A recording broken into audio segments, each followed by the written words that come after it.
Welcome to In This Corner, the podcast, $150, boxing's biggest names, boxing's biggest stories, boxing's biggest fights, greatest memories and moments, sports and entertainment at its best, with its best. First off, congratulations to the Philadelphia Eagles. As I predicted, I predicted they'd win. I certainly didn't predict that they'd be as dominant as they were. No three-peat. But anyway, great run by Kansas City.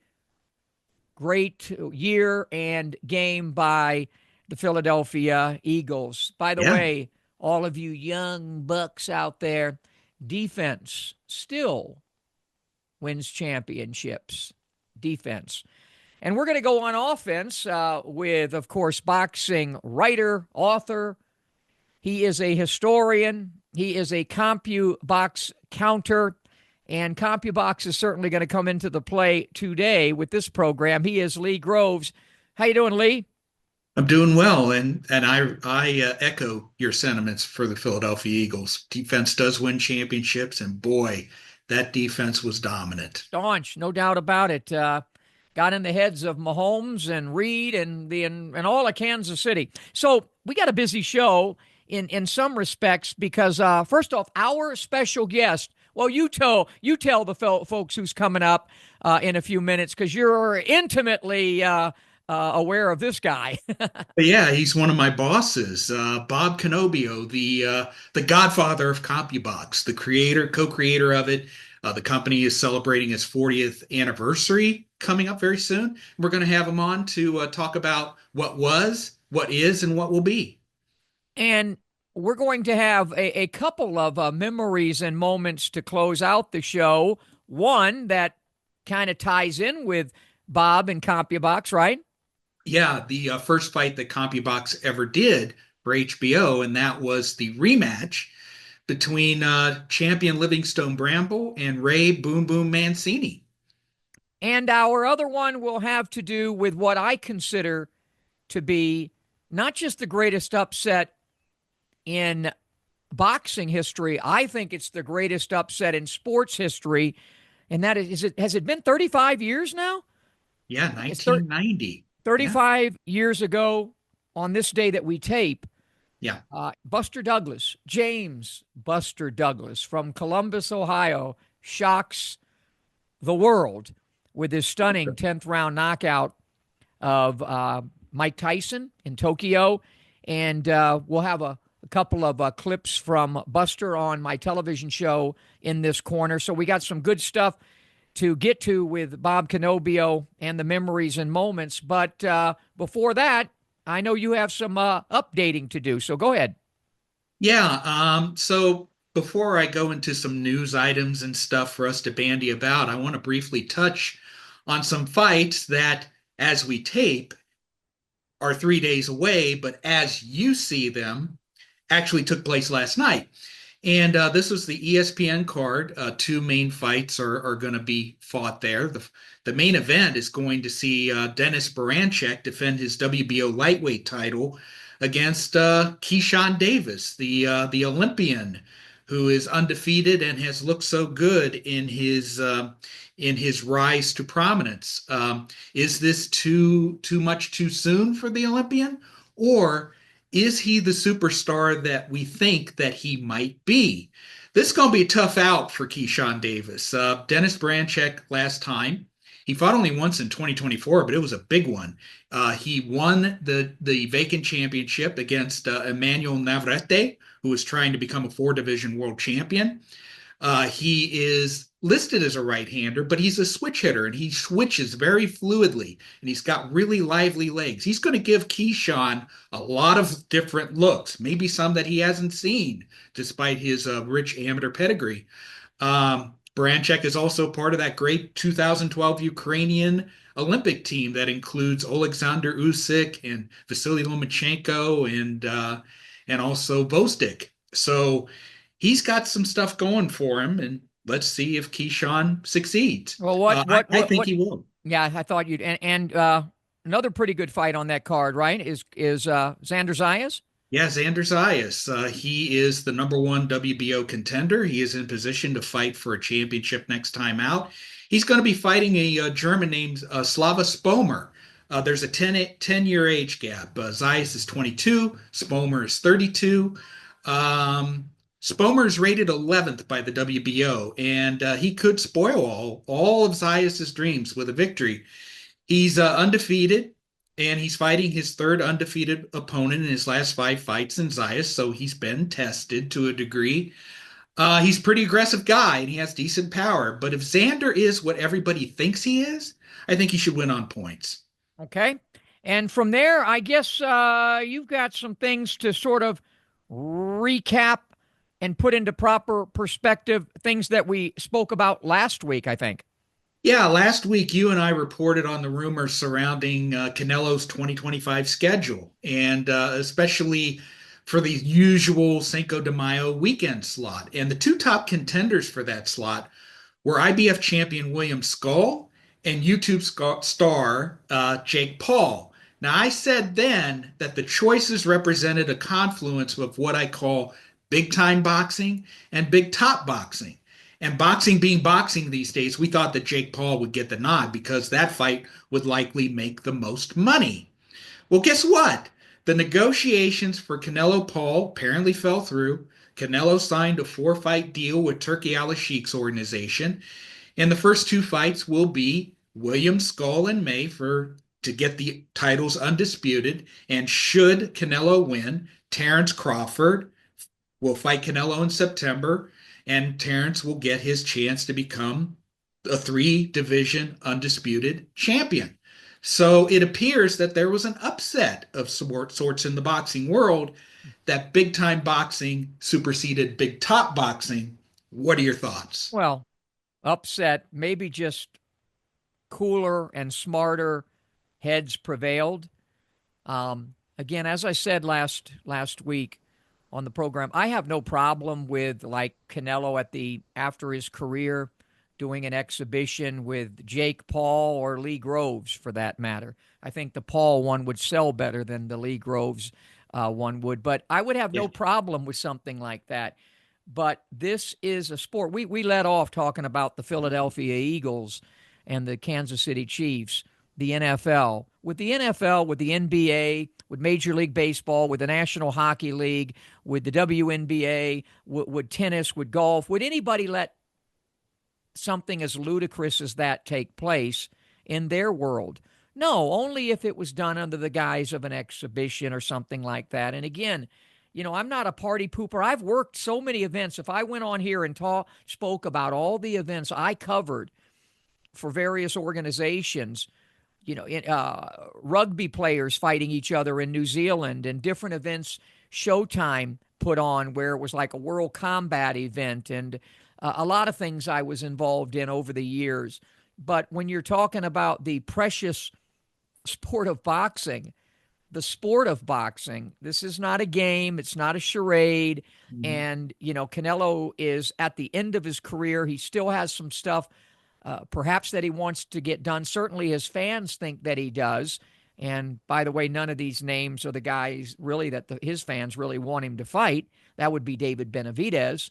But, again, you just don't play boxing. And on that note, because I don't have much more, I don't want to waste my time talking about a Jake Paul. But Right. on that same vein, though, as far as, the nature of this sport, it's serious. We lost another young fighter, right? We did.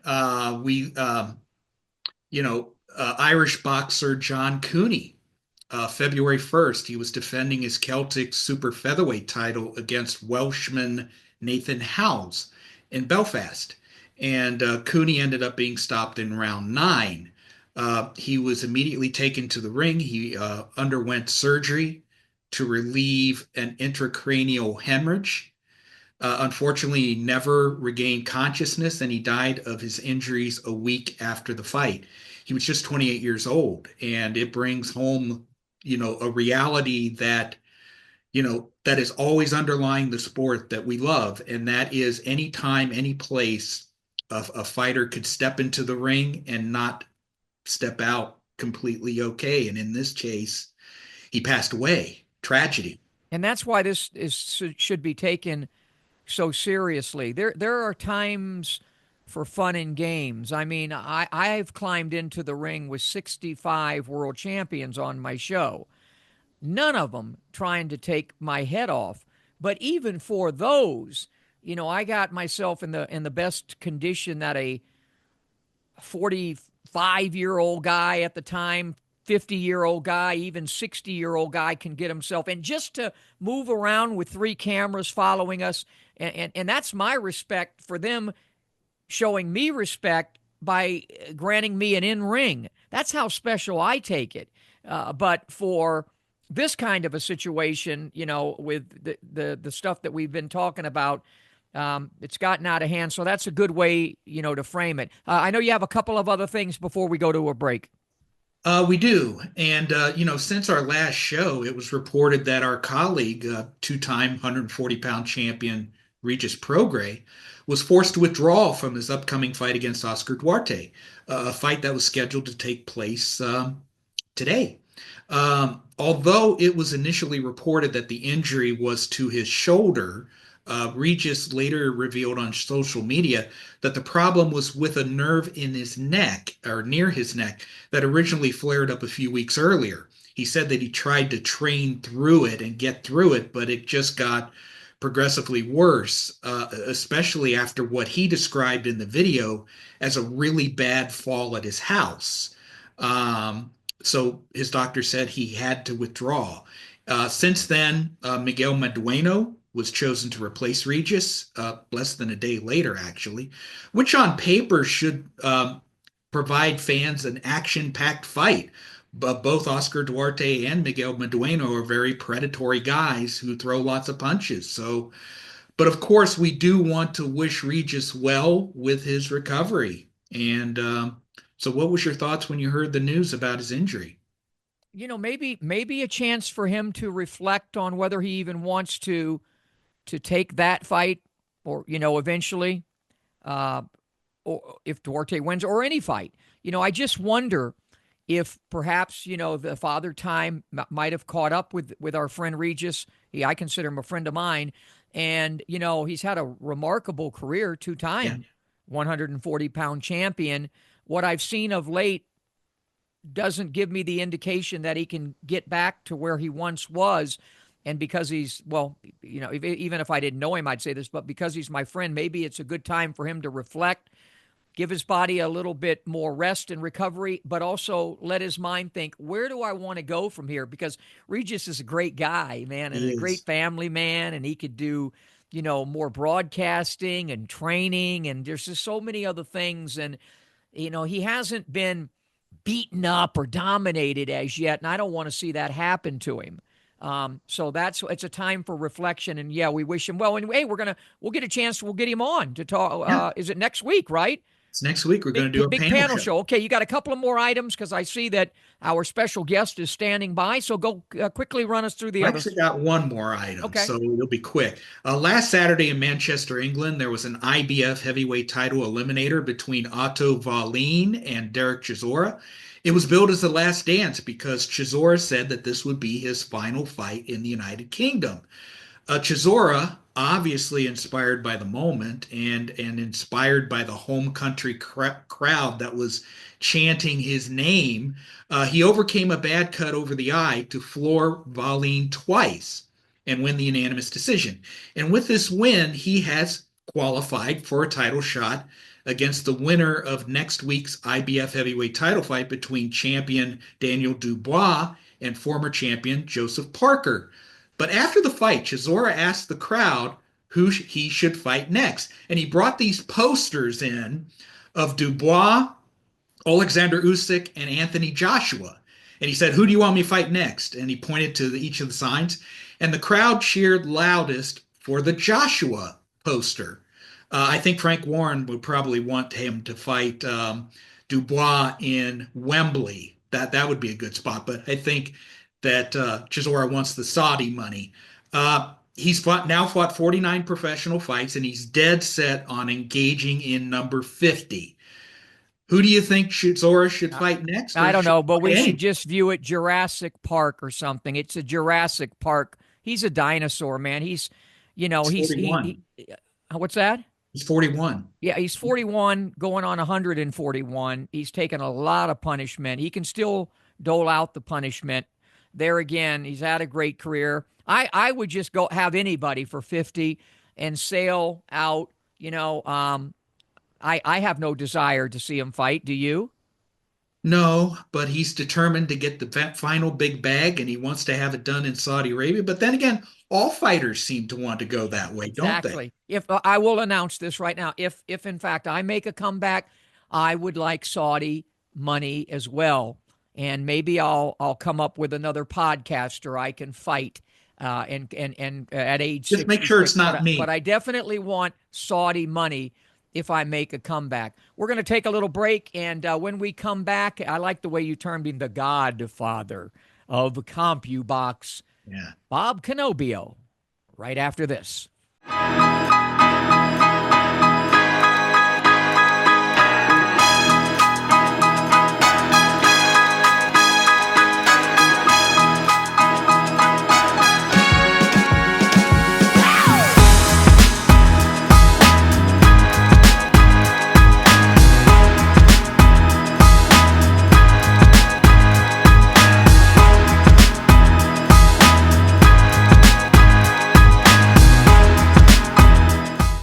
Back in this corner, the podcast, boxing's biggest names, boxing's biggest stories, boxing's biggest fights, greatest memories and moments.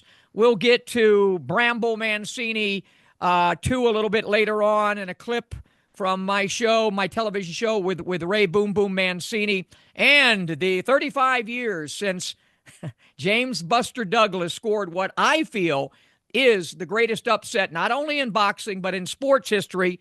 We'll close out with a couple of clips from Buster on my program. But right now, our very special guest is a gentleman I've known a long time. And what he has done and what they have done with CompuBox is extraordinary, because for those of you who ever have any complaints about any damn statistical tool that we can have for a sport that didn't have any prior to CompuBox, shut up. This is a wonderful tool, and it's 40 years now, and we welcome Bob Canobbio, the president, CEO, co-founder, and godfather, as Lee likes to call you, of CompuBox. Good to see you, Bob. Nice to see you too, James. Thanks for that wonderful introduction. Appreciate it. How you doing, Lee? I'm doing well. Good, Yeah, good. well, he's doing well because you've given him 5 minutes off from work so he can do this.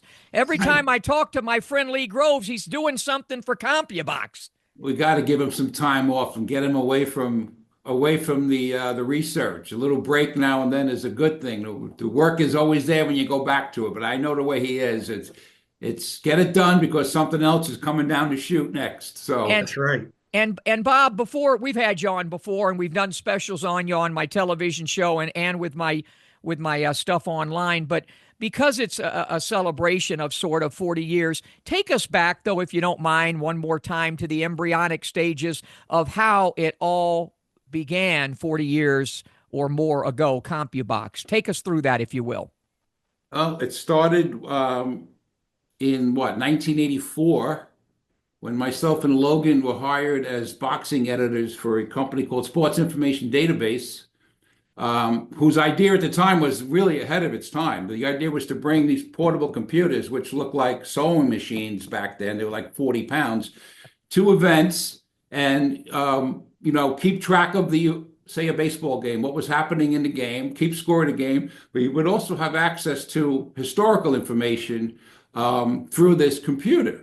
So we were in New Jersey, hired as boxing editors, and some guy came in with a program that he had compiled and a report from the U.S. Open. He had a tennis report. It was basically a box score for tennis. So we kind of got the idea from that. We're sitting there one day. I remember saying to Logan, "You thinking what I'm thinking?" He's like, "Yeah, we could do this for boxing." So we had the program written. We took it to some off TV shows. Went down to like Atlantic City, which was close to where we were located in New York. Did some counted some shows. I believe Walter Sanamore, the old sparring partner to the Stars, was one of the fighters we tracked. We did another show for the Garden at the time. MSG was doing monthly shows back then. And John Condon, the voice of MSG, even the Knicks at the time, we appealed to him. Can we have this new program? Can we try it on one of the shows? He said, yeah, sure. What was it going to cost me? We said, no, nothing. We'll do this a trial run. We'll do it for nothing. We recorded that and we brought it to Ross Greenberg, who I had known from my time at Sports Illustrated. I spent 5 years at Sports Illustrated as a reader service correspondent, and it just so happened HBO was in the same building, the Time Life building at the time. So I had gotten to know Ross, went down, introduced myself, told him I have access to the Sports Illustrated library. If they ever need research, he hired me to do Boxing's Best series. Sure. And from there, once we had the program in place and ironed out a couple of the wrinkles, we took it to Ross and said, this is what we have. This was like in January of '85. We took it to Ross. We gave him a demo.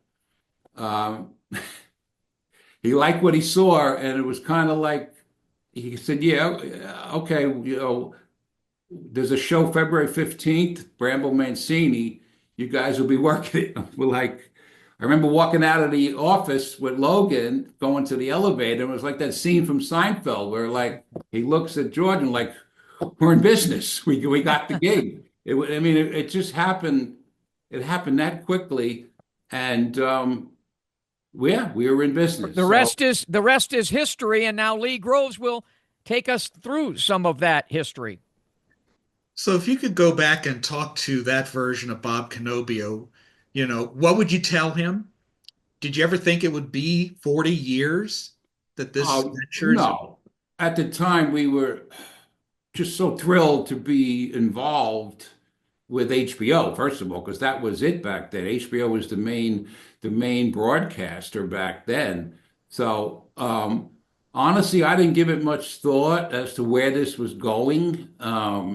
We were just so focused, so locked in on that show, on that particular Bramble-Mancini fight, that that's where all my focus was. And what came about after, a business evolved from that. But at the time, it was more or less, one show at a time. There was no, well, first of all, HBO was only doing 6 to 7 shows a year back then. So it wasn't like we had 30 shows, hey, what can you give us? What's the schedule look like? It was basically fight to fight. So, yeah. I was just locked in on that particular show, and I didn't think about, what was happening down the road, honestly. So what are your memories of being at ringside that night? And what are your memories of the buzz that the numbers eventually got? Yeah. I remember sitting with the headset on, and I was nervous, but I was excited at the same time. I couldn't wait for the fight to start. And it turned out to be an excellent fight and a good contrast of styles, because we had run the stats from the first fight, and it showed that Mancini threw, 80, 90 punches around, landed around 20-something%, while Bramble was more in that high guard counterpunching, throwing, maybe half that amount of punches, but landing close to 50%. And that's just how, and they showed that graphic on the pre-fight, even though they referred to it as the computer toy or something to that effect. But the numbers, what they showed, bared out over the course of that fight. Sure enough, Mancini threw 1,500 punches, landed around 20-something%, and Bramble again threw about 800, 850, and landed a higher percentage, and ended up getting the victory. And there was a buzz right from the beginning, because the crowd was going crazy. And the Lawler Events Center in Reno was a great venue for boxing. It sounded like there were 30,000 people in that place. So it was loud, and it was all Mancini. And of course, some of the media gave the fight to Mancini, but the conventional wisdom was that Bramble won that fight.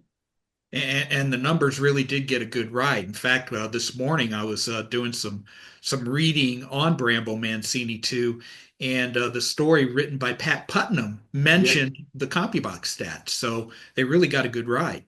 it got a good ride, and that was a big deal too to us. It not only established CompuBox as a TV tool, but also the media were buying the numbers. They were using the numbers. And back then there was quite a few media at every fight. Pat Putnam, Eddie Schuyler, Michael Katz. Every city had a major writer at every fight, especially a Mancini, who was a big name, one of the bigger names in boxing. So when those numbers appeared in print, it was a great feeling, and it also, in my mind, kind of solidified CompuBox, as more than just a TV tool. Right. Well, the company has grown by leaps and bounds since then. And in recent weeks, there have been several positive developments. First of all, CompuBox made its debut on the Pro Box series last weekend. How did that come about, and how's that going? It's going great. It was a good show. They used the numbers well. It was something that I was chasing, I would say, for a good 18 months, trying to get on those shows, because I saw the effort they put into the production. Their fights were pretty much evenly matched, and I thought it would be a good fit. So I just stayed on. You know me, Lee, a little pushy. I stayed on Gary Jonas, the founder, CEO of ProBox, and hit him up in January of this year, which was kind of like, as they were reevaluating the budget for the new year. And they say timing is everything. So, we went through a little bit of negotiation, and we got ourselves a deal. And I thought, like I said, I did a great job with the stats. Chris Algieri, who is one of the analysts and also a partner of my son Dan's on their podcast, did a great job with the numbers.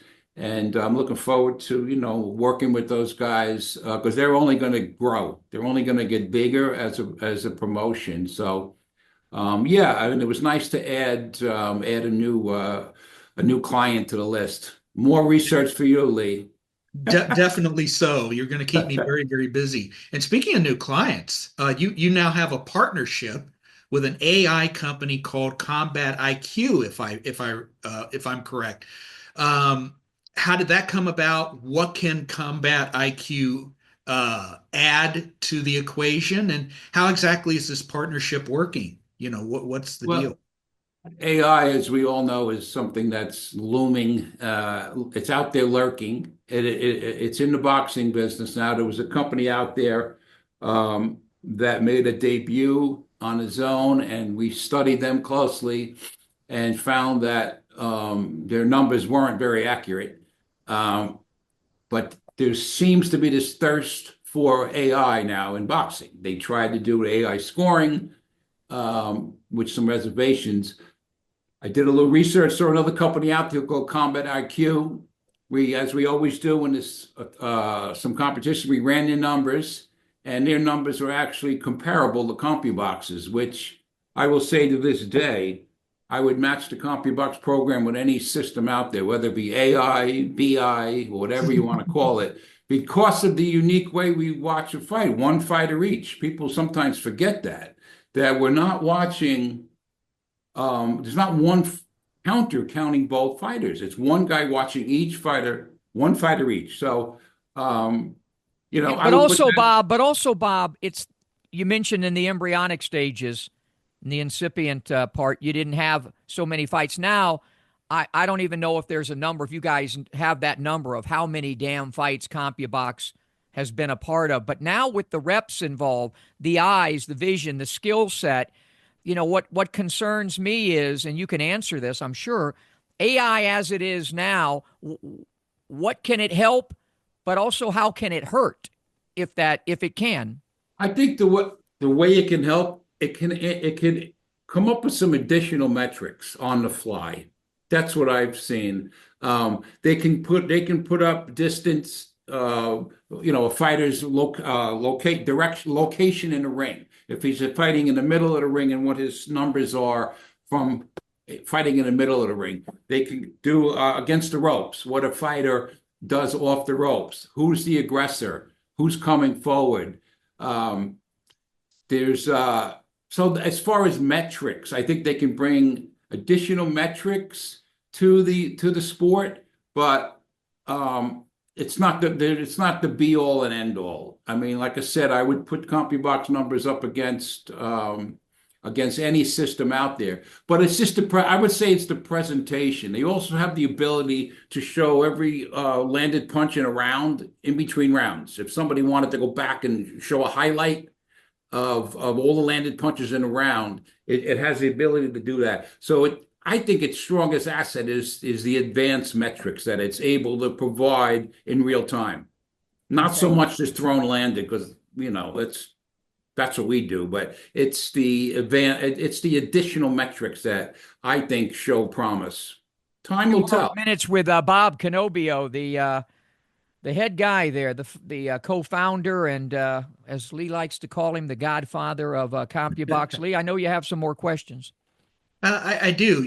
The State of the Union is probably going to be coming up soon, and in that spirit, how would you characterize the state of CompuBox as it approaches its 40th anniversary?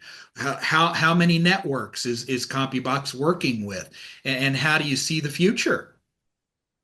Well, we are working with all the platforms out there, so I would say the future is rosy. It's busy. It's going to be a busy year. We're still working with the zone. We picked up ProBox, like you said. ESPN, I'm not sure what's going on with Top Rank and ESPN, but I'm sure Top Rank is going to land on their feet somewhere. They're a client of CompuBox's. We do the Golden Boy shows. We do the OT. We do the MVP shows with Jake Paul. So, I mean, we're very fortunate that I think 25 is going to be a big year. It's going to be not as big as when PBC first debuted back in 15, when we did I think 60 shows just for PBC that one year. But we're gonna go over. We've been averaging 90 to 100 shows a year for the last 7 years, and I think we're gonna push that number again in 25. So it's all hands on deck, because it's gonna be another good year. Let AI handle Jake frickin' Paul. And you need BS for him. CompuBox too professional. But what about MMA? Are you guys doing anything with MMA? I would think that, of course, you'd probably have to come up with different metrics and things. Have you ventured into that? We dabbled in MMA. We were doing some of the Strikeforce shows back in the day when they were on Showtime. We did some of the Bellator stuff back in the day. But, a lot of these MMA companies are very proprietary, so they kind of develop their own system. I don't think they really regarded CompuBox as real MMA guys. So we did the gigs, but, our heart was always with boxing. And these guys kind of came up with their own systems. I don't think MMA lends itself as much to statistics as boxing does. So It's not something that I feel like a sense of loss that we're not doing MMA. We have enough boxing to do at this point in time. So, but we did dabble. And if somebody came up to me and said, can you do, we have an MMA show, can you guys do it? Of course, we were prepared to do it, but it's not high on the radar right now. What do you see in the future? How do you think? I guess with the association with Combat IQ, the melding of CompuBox operators and the AI's additional metrics, that's the best of both worlds. Yeah, exactly. That's what I was saying. I just feel like we're going to be able to present some additional metrics for the sport of boxing. Everyone seems to want to have this second screen experience now, where they'll watch the event, everything stream now, more or less. So they'll have their machine open, one machine open to the live action, and then the other machine will be streaming all the different metrics, all these different boxing metrics, distance, and the punches thrown and landed, combinations. That's another a live stat that that this AI could bring to light. So I think it's just going to add to to the experience, to the second screen dimension that it seems like a lot of fight fans are looking for that experience. All right. When you think back over 40 years, I'm sure because it's boxing, there have been highs and lows and ebbs and flows. What, right now, looking at it, 40 years, what makes you most proud, Bob, about CompuBox? The fact that it's survived this long is kind of it's a great feeling. And the fact that we're still, like I said earlier, the fact that we're still busy as ever. So there's a demand for the stats still, which is it's a good feeling. I know people every telecast, any sport you watch now, there's stats. You do inundated with stats, and in boxing, is no different. So I mean, that's probably the most rewarding feeling is the fact that here we are 40 years later, and I'm still as excited and as motivated to run the show as I was back in the day. And having, somebody like Lee on the team just makes things that much easier. And I mean that. I'm not just saying that because his face is on this screen. It's a wonderful team that we've formed, and I just feel very grateful to have somebody like him involved, and also the fact that, like I said, that the stats are in demand, and they are in demand because of the presentation. It's more than just a live statistical service now. There's a lot of research that goes into the pre-fight that the announcers have learned to use during the show, which is, he's only throwing 40 punches per round. He was throwing 60 coming into this fight. It must be something that the opponent is doing, and the talent and the production teams have learned to incorporate the research into the live show. So all that, in my mind, is very very rewarding. Yeah, and keeps me motivated. Like you always say, you're only as good as your last show, and I still feel that when I come down to the office on fight night. I'm like, let's go, man. You got, it's another show. So, well, I've always said, and people were, somewhat surprised how much I supported CompuBox even before I really kind of knew you all that well. Look, when I did Smitty's Sports Talk, my radio show for 20, 30 years, and we covered all sports, you can't even prepare for a show without statistics on the NBA, Major League Baseball, the National Football League, hockey, tennis, golf. Everything had stats except boxing. And one of the reasons Lee is so invaluable to, I consider my eyes the best in all of boxing. But when you have my eyes and then you add his numbers, your numbers, CompuBox numbers, boy, does it paint, the picture. Nothing is ever going to be 100% accurate. But again, you folks, CompuBox has been an invaluable tool to the sport of boxing, which is why I look forward to someday announcing you in Canastota in June as welcome aboard to the International Boxing Hall of Fame, Bob Canobbio, because in my opinion, you and your company deserve to sit in that lofty seat. And any final words as I say that to take you out of here? Well, again, I'm grateful again. We've lasted 40 years.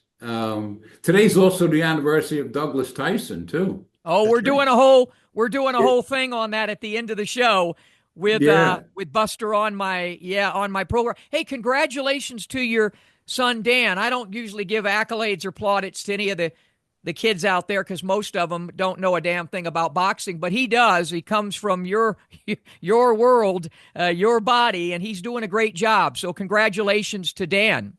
Yeah, thank you. I'm proud of Dan. He grew up, coming ringside as a little guy walking around, but observing what was happening. So, the association might have opened a few doors, but he kicked the doors down, and with his own knowledge of the sport, and he listens. He listens to me. He listens to Lee. He listens. He observes. He listens to guys like you too, and I'm very proud of the work that he's doing in boxing. Because that's not an easy sport to survive in, although we've managed to do pretty good for ourselves. It can eat you up and spit you out too, though. So, Oh, as I and always said when I play John Cougar Mellencamp in the background, boxing hurts so good. One of the reasons it does is because of guys like Bob Canobbio and, of course, Lee Groves, who will stay with us. Hey, I hope to see you in June. I hope you make an appearance there in Canastota, Bob. I'd love to come up because actually Ross Greenberg, who really gave CompuBox its start, is getting in. So I would feel I need to pay my respects to Ross. So yeah, I'll see you up there in June. All right, we're coming back with memories and moments. Bramble Mancini II, and of course Buster Douglas, February the 11th, 1990, Tokyo, Japan, puts Mike Tyson to rest. And the way things changed after that, unbelievable. We'll be back. I got two options. Option one, I can accept defeat. Option two, I can get up. I can get tougher. I can get faster. I can get stronger. And then I go get mine.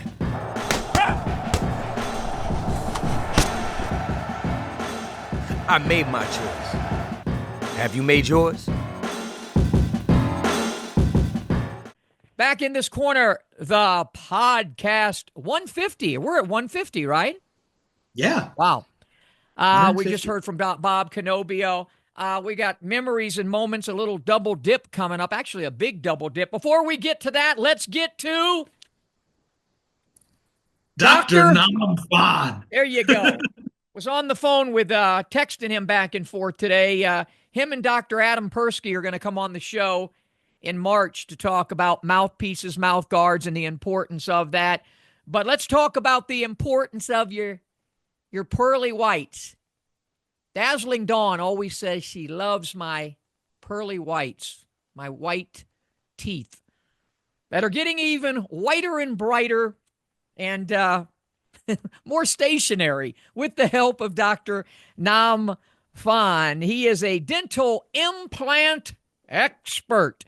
And, people see all these different commercials. Oh, get your teeth done in one day, get all this done, go to Colombia, go here, go to this, go to that. And that can be risky stuff because not everybody, people's mouths structure, dental structure are not the same. Sometimes in order to have, for example, dental implants and make them work, especially as you get to a certain age, you have to have bone implanted to be able to support those implants.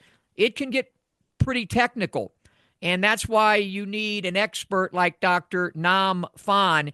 He's located in Las Vegas, in New York, and New Jersey. Not only can it get complicated, but it can get very expensive, very pricey, and he has flexible financial options. He's located in Las Vegas at 2121 East Flamingo Road. He's also has another location in Las Vegas. He's also, as I mentioned, in New York and New Jersey. But the best number I like to give out to call if you're looking for any type of work, dental implants and things of that nature, also cosmetic veneers and crowns, does obviously extractions and is an expert with sedation, which a lot of people are concerned about when you're getting these things done. A lot of people get nervous when they go to the dentist. So the number to call is 702-637-9168, 702-637-9168, Dr. Nam Fan. Okay, memories and moments. I flip the glove to you.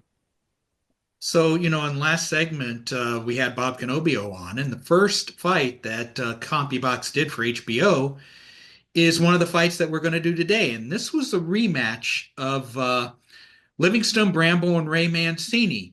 Bramble won the championship in June 1984 in their first fight by 14th round TKO. And back then, Bramble was Mancini's mandatory challenger. And the conventional wisdom at the time was that if Mancini had won that first fight, he likely would have faced either Aaron Pryor for Pryor's WBA 140-pound championship or Hector Camacho. Both were in the audience that night, and both of them saw their multi-million-dollar purses melt away.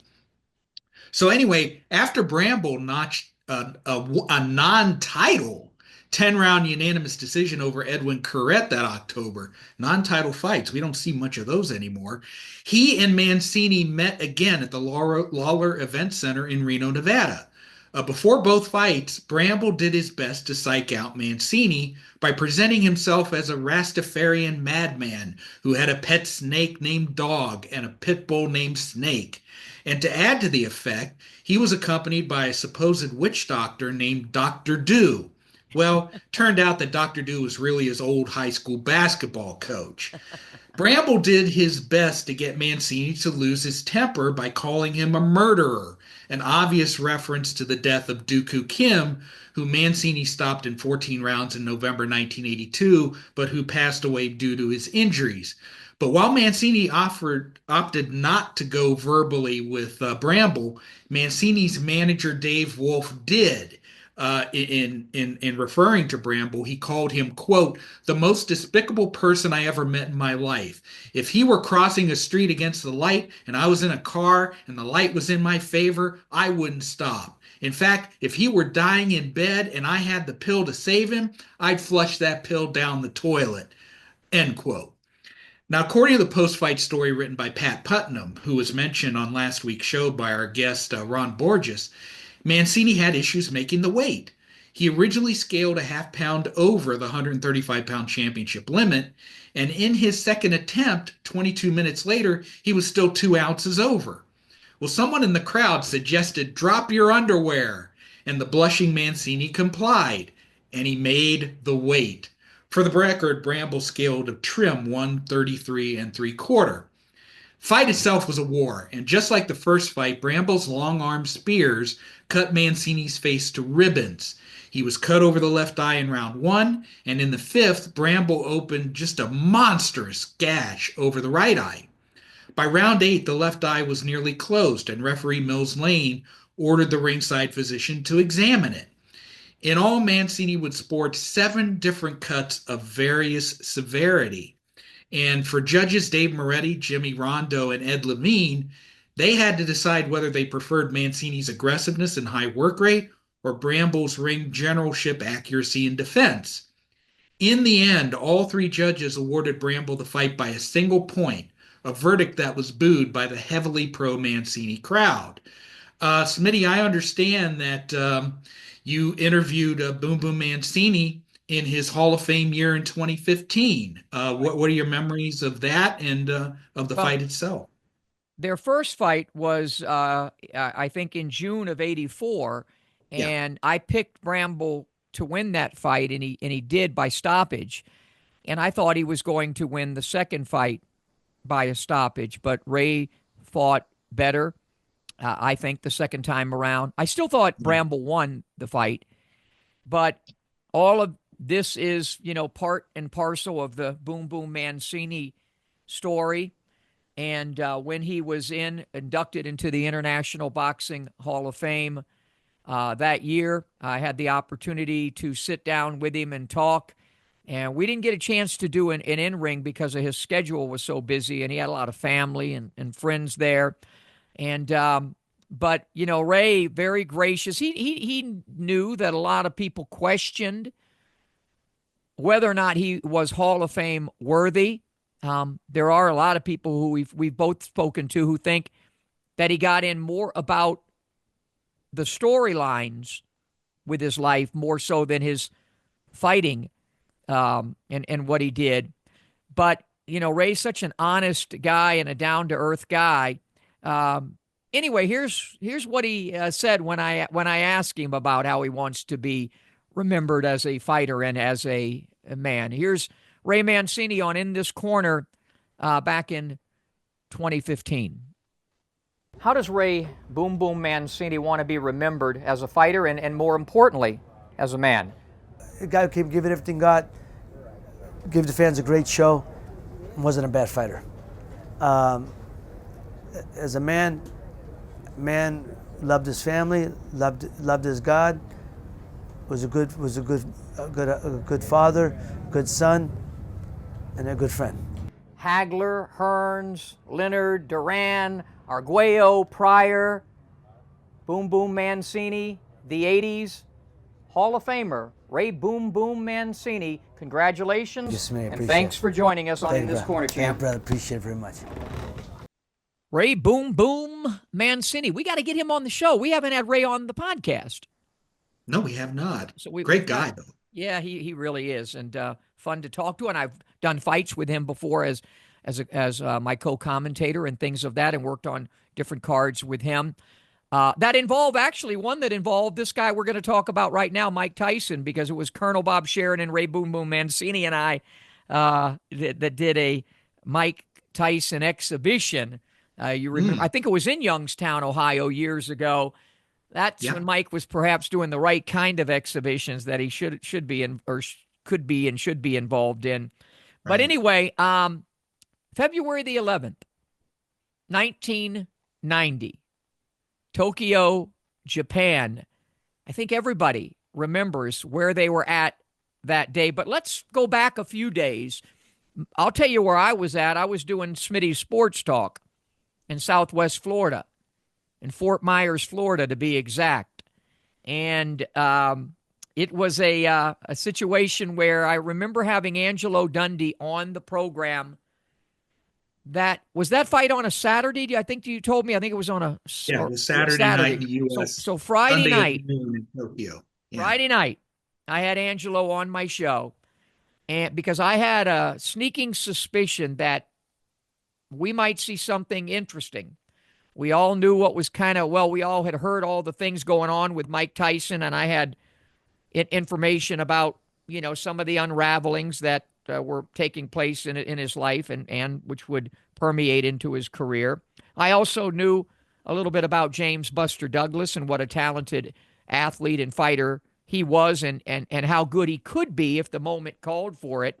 And so I had Angelo on, and Angelo and I both did everything but predict Buster to win that fight. We stopped short of that, but we said everything is right and ripe for that upset. And I remember my television going out on me and having to run down. Wasn't making much money then in radio, and had to run down to one of these rent-to-own places the day of the fight and grab another television to put into the room.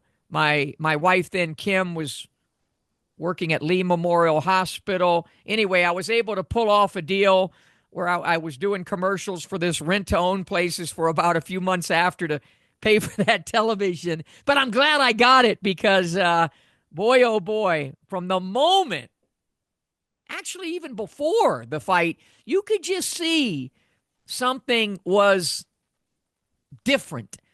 The way Buster came into the ring bouncing, and the way, of course, Mike Tyson came into the ring. And I mean, from the jump street, it was Buster Douglas kicking his ass.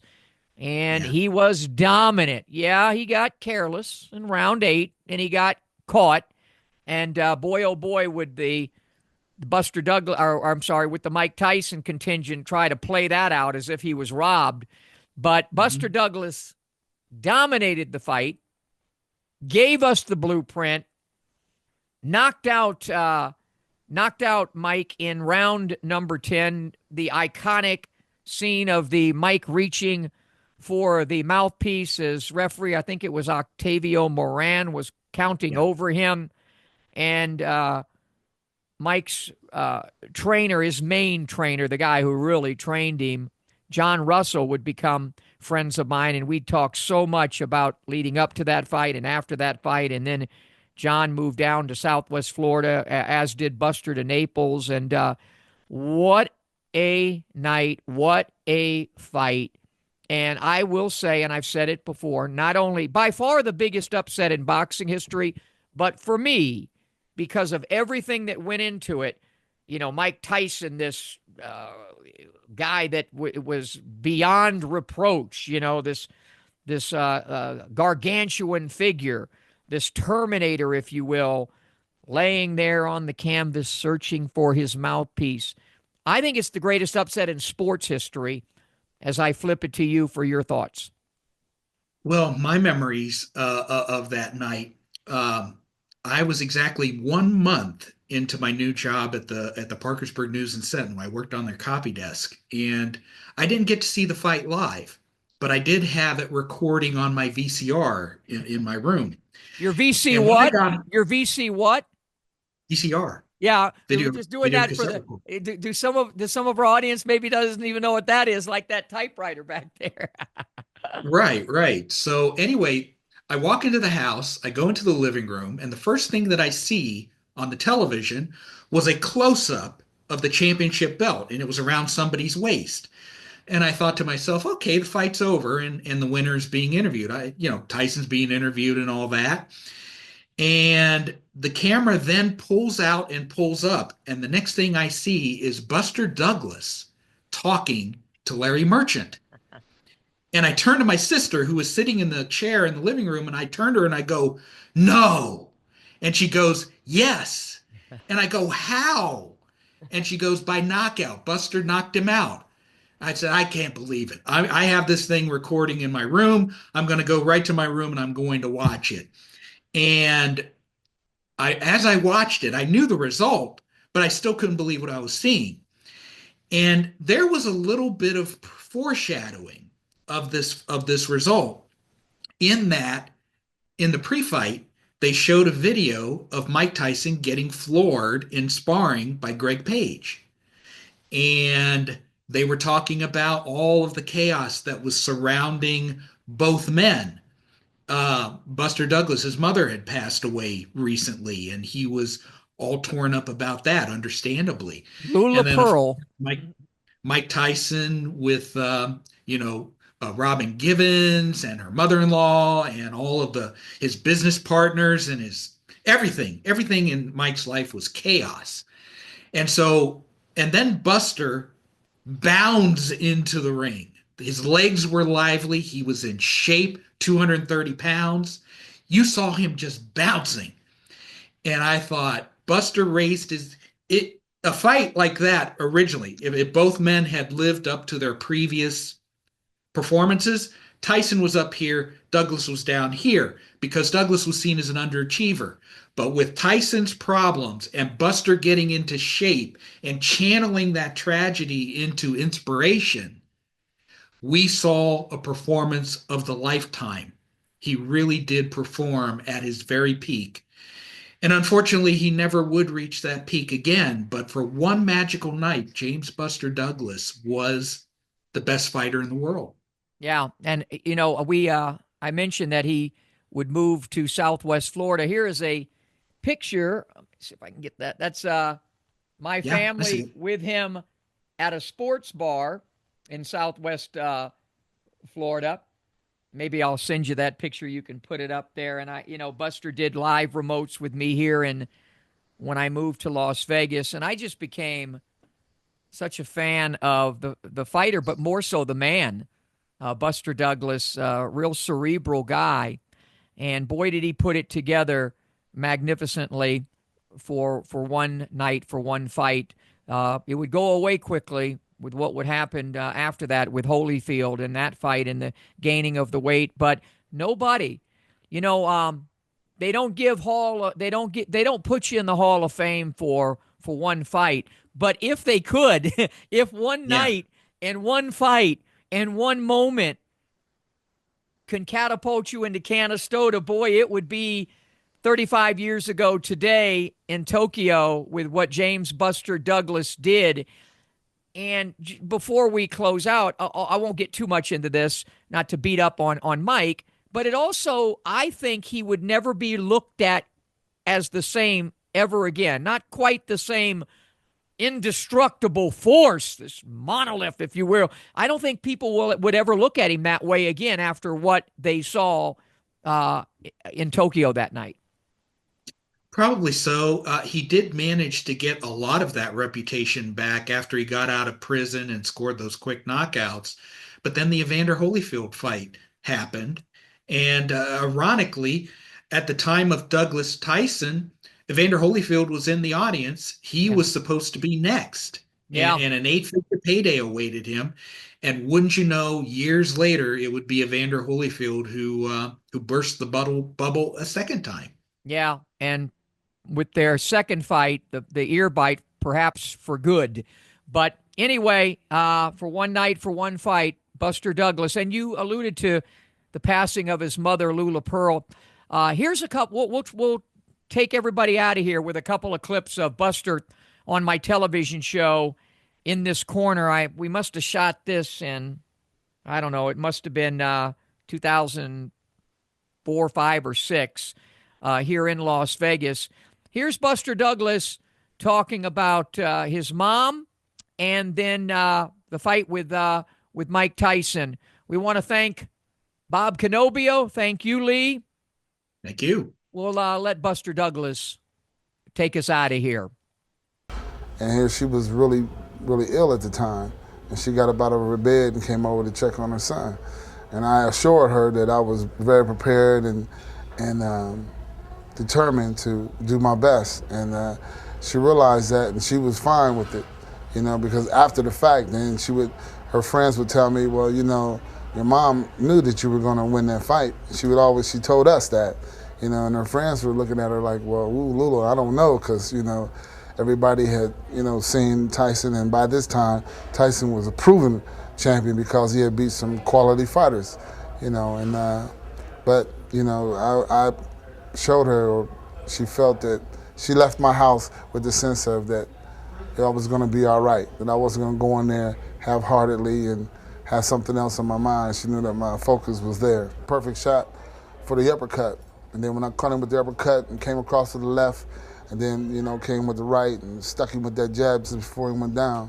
But even then, I thought he was going to get up. But once I seen him looking around for that mouthpiece, I knew he was hurt because, you were trained to, get up, pick that count up and get up first. When I seen him look for that mouthpiece, I knew then that it was over. He was hurt bad. I was really blessed to be able to fulfill a dream of being the heavyweight champion of the world, something that I would always, remember. Because, it was just growing up, we had tons of ring magazine, boxing illustrators in the house, and just looking at the pictures in the magazines of former champions defending their titles and posing with their championship belts, always dreaming of one day, how would that, be, and being able to have fulfilled that is a great blessing I will always remember.